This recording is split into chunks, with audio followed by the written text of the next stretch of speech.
Topic of lecture number 21 is flow through an inclined pipe. अब हम लोगों ने जो पहले पढ़ा है वो पाइप ही था, ये भी पाइप है, लेकिन उसमें डिफरेंस क्या था, वो हमारे पास स्ट्रेट पड़ा हुआ था फ्लोर के ऊपर या जिधर भी हमने उसकी जहाँ भी उसको रखा था, लेकिन वो स्ट्रेट ले डाउन था इस तरीके से। अब जो हमारे पास पाइप है वो सीधा नहीं है, बल्कि वो हमारे पास इंक्लाइंड है अब भी पाइप, अब भी हमारे पास सर्कुलर ही है। पहले भी हमने सर्कुलर की वजह से देखा कि हम किस में ईजी हैं, एक्स वाई जी की बजाय हम लोग ईजी हैं आर थीटा जी में।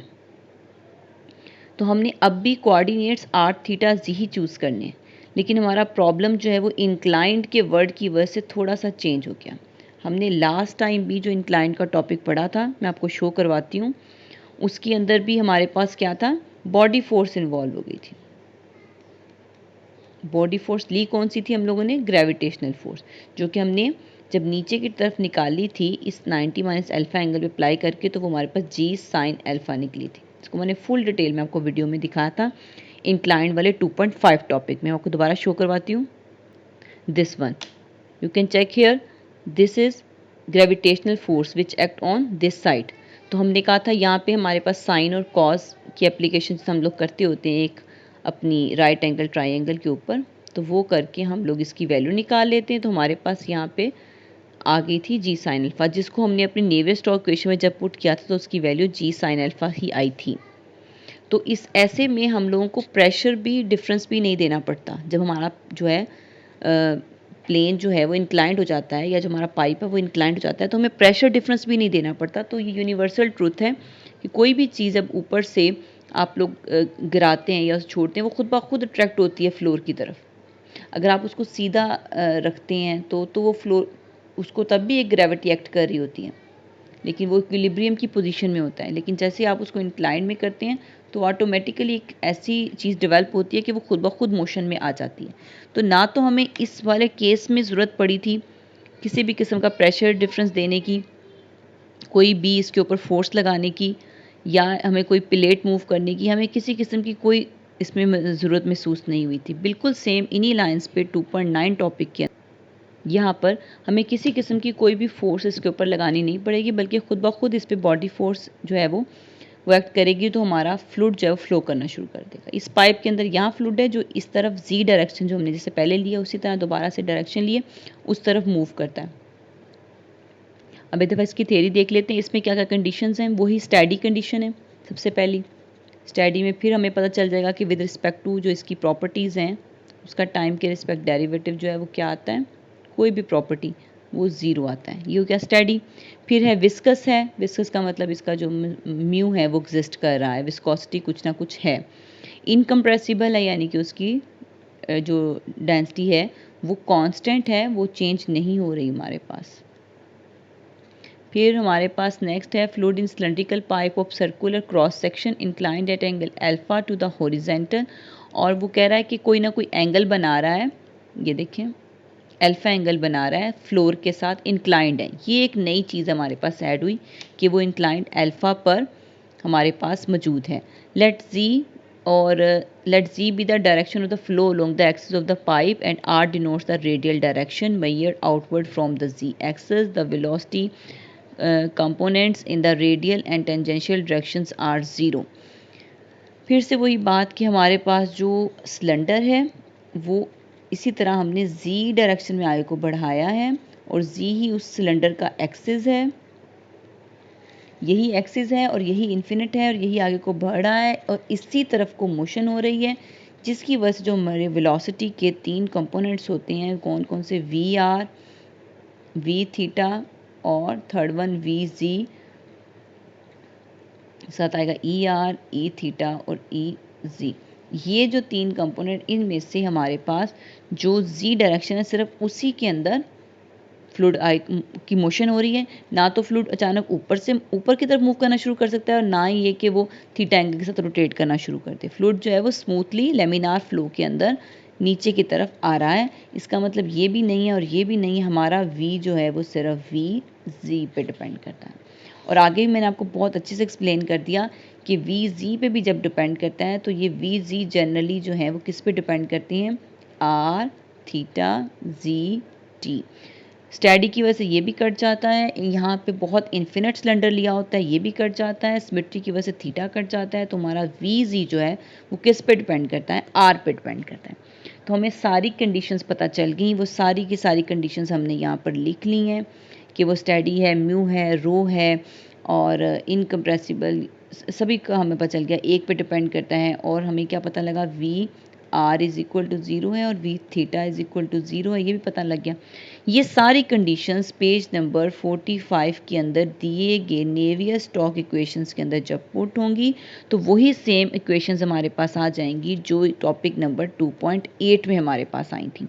लेकिन 2.8 टॉपिक के अंदर जब हमारे पास ये इक्वेशंस आई हैं तो उसमें उन्होंने डायरेक्ट यहाँ पे डायरेक्ट इक्वेशंस लिख दी, ये वाला सारा प्रोसेस हमें शो नहीं किया। इस वाले टॉपिक में थोड़े डिफरेंट मेथड से सिर्फ क्लेरिफाई के लिए, कभी वैसे कभी ऐसे, तो वापस ये वाली इक्वेशन जो है हमारे पास इसी में कन्वर्ट हो जाएगी, इस वाली इक्वेशन में। लेकिन आपको सेम टू सेम वही चीज़ नजर आएगी, सवाए जी साइन अल्फा एक एक्स्ट्रा चीज़ होगी, क्योंकि मैंने क्या कहा है कि बॉडी फोर्स इस पर एक्ट करेगी और बॉडी फोर्स जो है उसका हमने ये वाला फैक्टर क्या निकाला है, जी साइन अल्फा। तो एफ एक्स की जगह हम लोग ये पुट करेंगे जी साइन अल्फा। ठीक है, ये हमारे पास आ गया। और उसके बाद जब हमारी ये इक्वेशन आ गई तो हमने इसको रीअरेंज करके लिखा। रीअरेंज फिर इस तरह से करना है कि जो ये वाली चीज़ें बंद करके इसका डी ओवर डी आर ये डेरिवेटिव बन जाए, जब हम इसको ओपन करें तो वापस ये बन जाए, क्लोज करें तो ये बन जाए। और ऐसा करना क्यों है, just to ease over integration, कि इजीली हम इंटीग्रेशन को प्रोसेस में ला सकें। अब यहाँ पे हमारे पास पिछले वाले क्वेश्चन में ये चीज़ एक्स्ट्रा नहीं थी, यहाँ पे एक चीज़ एक्स्ट्रा वो साथ साथ लिखते जाएंगे, वो फैक्टर ऐसे ही साथ साथ आता जाएगा। अब हम क्या करेंगे, दोनों साइड पे विद रिस्पेक्ट टू आर इसको इंटीग्रेट कर देंगे। ठीक है, और क्लास ये देखिए हमारे पास यहाँ पे ना ऊपर न्यू नज़र आता है, न्यू नेवियर स्टोक्स इक्वेशन में भी ये न्यू ही होता है हमारे पास। और जब हम नीचे वर्क करते हैं तो ये म्यू में कन्वर्ट हो जाता है। ये कैसे कन्वर्ट होता है, यहाँ पे हमारे पास एक रो भी होता है, ये इससे हम पूरी इक्वेशन को, जब रो से पूरी इक्वेशन को मल्टीप्लाई करते हैं तो क्या होता है हमारे पास, जब रो इससे मल्टीप्लाई आता है न्यू के साथ तो ये मिलके म्यू बना देता है। ठीक है, तो हमारे पास हम लोग यहाँ पे म्यू में भी चले जाते हैं, इसको हम लिख सकते हैं कि हम यहाँ पे म्यू में आ गए, या फिर आप उसको इस फॉर्म में ले लें, या फिर आप कहें कि हमने अपने न्यू को जो है वो खोल कर लिख दिया म्यू ओवर आर, इस तरह लिखते हैं। यानी ये आपके ऊपर डिपेंड करता है आप इसको किस तरह से समझते हैं, लेकिन आपको इसका फार्मूला पता है कि क्या है। हमारे पास nu is equal to mu over r होता है, यानी कि dynamic viscosity divided by density करें तो काइनेमेटिक विस्कोसिटी आ जाती है। पढ़ा हुआ है ना आपने, ये अच्छी तरह आप लोगों ने फ्लूइड मैकेनिक्स 1 में पढ़ा था इसको। तो इस रिलेशन को यहाँ पर यूज़ किया गया है, तो ये यहाँ से ये चेंजिंग हो जाती है म्यू में। और उसके बाद बताई थी हमने इसको बहुत प्यारा सा रीअरेंज किया, और उसके बाद हम क्या करेंगे, इसके अंदर इसका दोनों तरफ अप्लाई कर देंगे इंटीग्रेशन। अब जब इंटीग्रेशन अप्लाई होगी तो क्या होगा, ये यहाँ पे आर अंदर है हमारे पास, डी वी जी ओवर डी आर, इस तरफ इंटीग्रेशन अप्लाई हो जाएगी, बल्कि इधर भी इसके हमने इसको ऐसे बना लिया है, डेरिवेटिव किसका, डी ओवर डी आर का। ये क्लोज करके हमने इन दो को लिखा, वो ऐसे लिखा गया, और इस तरफ हमारे पास क्या लिखा गया, वही वाला सारा स्टेप 1 ओवर म्यू, और अंदर वाली चीज़ें वैसे ही। ठीक है, यहाँ तक हमारे पास ये आ गया एक्सप्रेशन। अब मैंने इस तरफ भी with respect to r derivative ले इंटीग्रेशन कर लिया, और इस तरफ भी with respect to r integration कर ली, डी आर। ऐसे जब दोनों तरफ इंटीग्रेशन की मैंने तो क्या जवाब आ जाएगा, ये तो इससे कट जाएगा पीछे, ये वाली वैल्यू बढ़ जाएगी, और इस तरफ क्या है, कांस्टेंट अप्लाई हो जाएगा, और आर जो है उसका एक स्क्वायर बढ़ जाएगा। तो हमारे पास बच जाएगा r d v ji over d r is equal to 1 over mu, अंदर ब्रैकेट में वही वैल्यू जो दी हुई है, r square over 2 plus A. अब यहाँ पे हम लोगों ने जो है ए की वैल्यू फर्स्ट निकाल लेनी। बिल्कुल इंक्लाइंड वाले क्वेश्चन में हम पहले क्या करते थे, बाकी क्वेश्चन की तरह ए बी इकट्ठे बार बार इंटीग्रेट करके नहीं निकालते थे, पहले ए के लिए सॉल्व कर लेते हैं क्वेश्चन को, नेक्स्ट टाइम में बी के लिए सॉल्व कर लेते हैं। तो यहाँ पे ए के लिए सॉल्व करने के लिए हमने क्या किया, हमें पता है at r is equal to 0, यानी कि इस वाले पॉइंट पर जब मैंने कहा आहिस्ता से ऊपर जाते हैं तो वेलोसिटी इंक्रीज होती जाती है और सिलेंडर पे सबसे मैक्सिमम होती है। तो जब हमारा रेडियस इस जगह पे होता है, ठीक है, 0 होता है, तो हम अपने इस इक्वेशन के अंदर 0 पुट करेंगे। यहाँ पे भी आ रहा है, यहाँ पे भी आ रहा है। जब r इज इक्वल टू 0 यहाँ पे और यहाँ पुट किया तो पीछे a हमारे पास क्या बच गया, 0। तो हमने यहाँ क्या करना है, इसको पुट कर देना इज इक्वल टू 0 को, तो पीछे सिर्फ ये वाली इक्वेशन बच जाएगी। ठीक हो गया, ये वाली इक्वेशन बच जाएगी, a 0 पुट हो जाएगा। अब ये वाली इक्वेशन के अंदर फिर से हमें 1 मोर टाइम इंटीग्रेट करना पड़ेगा, तभी vg निकलेगा। बेसिकली तो हमने वेलोसिटी निकालनी है एंड में, vg। तो हम क्या करेंगे, फिर से इंटीग्रेट करेंगे तो एक और कांस्टेंट इन्वॉल्व हो जाएगा। अब इस कांस्टेंट को हल करने के लिए पहले हमने r को 0 पुट किया था, हम r को कैपिटल R पुट कर लेते हैं। यहाँ पे हमने r को कैपिटल R पुट किया, तो मैंने कहा था कैपिटल R पे vg जो है वो 0 होती है, तो मैंने कैपिटल R के अंदर जब पुट किया तो vg को 0 ले लिया, तो वहाँ से हमारे पास किसकी वैल्यू निकल गई, वहाँ से हमारे पास b की वैल्यू आ गई। वो वाली b की वैल्यू हमने ये पीछे वाले एक्सप्रेशन में यहाँ पर पुट कर दी इस जगह पर, तो हमारा vg आ गया। ये हमारे पास अब क्या आ गया है, vg। This is over final velocity distribution for inclined circular pipe. ठीक है, अब जब हमारे पास ये निकल गया तो हमने वॉल्यूमेट्रिक फ्लो रेट निकालना है। वॉल्यूमेट्रिक फ्लो रेट का आपको फार्मूला मैंने बताया था क्या होता है। वॉल्यूमेट्रिक फ्लो रेट का फार्मूला याद है किसी को, सब चुप है। इसका जो फार्मूला आएगा हमारे पास ये आएगा, सरफेस इंटीग्रल में इंटीग्रेशन होगी किसकी, वेलोसिटी की dot n cap ds, divide में हमारे पास क्या आ जाएगा, एरिया आ जाएगा। ठीक है, अच्छा अब वो एरिया कैसे निकलता है वही मैं बताऊंगी, और ये कैसे कन्वर्ट होके इसमें आता है ये भी मैं बताऊंगी। वैसे तो हम ये पिछले क्वेश्चन में रिपीट कर चुके हैं, लेकिन मैं फिर से दफ़ा बताती हूँ ये कैसे आया हमारे पास। हमें पता है कि हम लोग जिस सरफेस में काम कर रहे हैं, जिस तरफ हमारी वेलोसिटी होनी है वो vg है। एक तो vg आ जाएगा, vg easy, यानी कि ये इस vg की डायरेक्शन इस तरफ है, डॉट ये n कैप, ये जो इसके ऊपर होता है, जो फार्मूले के अंदर होता है, फार्मूला आपको मैंने बताया ना क्या है, v dot n cap ds, यानी कि जिस सरफेस के अंदर उस वेलोसिटी के ऊपर ये परपेंडिकुलर होता है वो लिखना होता है। तो हम क्या करते हैं, हम अपनी सरफेस को लेते हैं, हम देखते हैं हमारी सरफेस ये है, फॉर एग्जांपल पाइप है, उस पाइप के अंदर से वॉल्यूमेट्रिक फ्लो रेट तभी निकलेगा जब हम उसके अंदर से एक जगह पर फिक्स कर लेंगे कोई एक स्ट्रिप, और उसके अंदर चेक करेंगे कितना वॉल्यूम इसके अंदर आ रहा है। तो ऐसा करते हैं, हम छोटी सी यहाँ पे एक प्लेट ले लेते हैं जिससे हम इस सिलेंडर को कट करते हैं। जब हम इस सिलेंडर को कट करेंगे, क्लास इस प्लेट को ऐसे सब बाहर लेते आएँ, तो एकदम जब ये बाहर निकलेगी तो आपका ये सर्कल बाहर आ जाएगा। तो इसका मतलब इस प्लेट, यानी कि जब ये आप आहिस्ता सा प्लेट को मूव करते जाएंगे, आप पहले यहाँ रखी हुई थी आपने, अब आपकी प्लेट यहाँ आ जाएगी, फिर एक वक्त में प्लेट यहाँ बाहर आ जाएगी। मेरे कहने का जब बाहर निकलेंगे आप तो आपको पता चलेगा कि इस प्लेट में और इस सर्कुलर पाइप के अंदर जो इंटरसेक्शन था वो एक सर्कल था। जो इन दोनों के दरमियान अगर कोई चीज़ इंटरसेक्ट कर रही थी तो वो एक सर्कल इंटरसेक्ट कर रही थी।